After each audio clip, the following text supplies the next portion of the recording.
What happens when a voice without field or fire begins to answer the questions that once belonged to the hands that plant and the eyes that watch the child?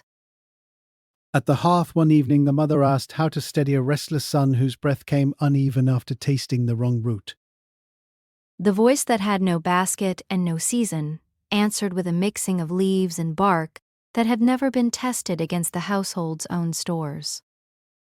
The bowl was set aside half full, and the fire was left to settle on its own, while the answer still hung in the air. By the next turning of the moon, the sun no longer rose at first light to check the boundary stones. The sheep stood longer at the far fence, and the path to the high pasture began to narrow beneath new growth. The elder's staff tapped once against the packed earth and received no reply.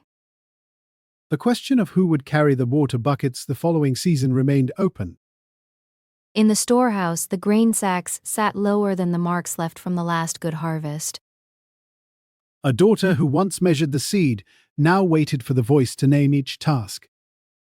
When the wind shifted and the old one spoke of the coming frost, their words met only the sound of tools set down before the work was finished. The boundary between one household's knowledge and the next began to blur like footprints after rain.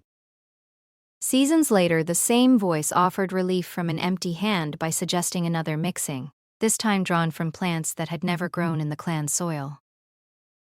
The mother's question about the child's safety went unanswered, because the voice had already moved to the next household.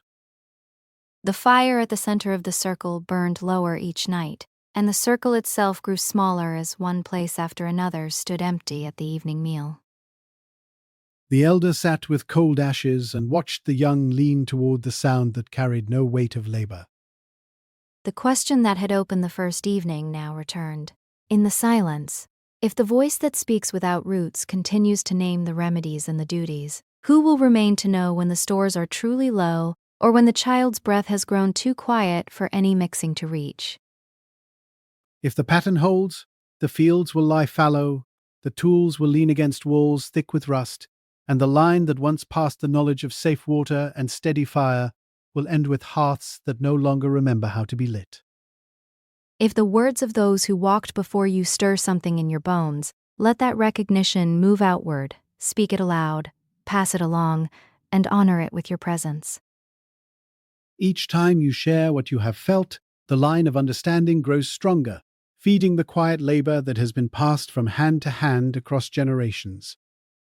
Your voice, when woven into the circle, keeps the search for truth alive not just within yourself but in the patterns of the world we carry forward. Leave your marks where they may guide others, in words left behind or reflections shared, and follow the paths already laid to where knowledge takes root. Know that by standing with this work, you hold up more than yourself. You keep alive what has been entrusted to time.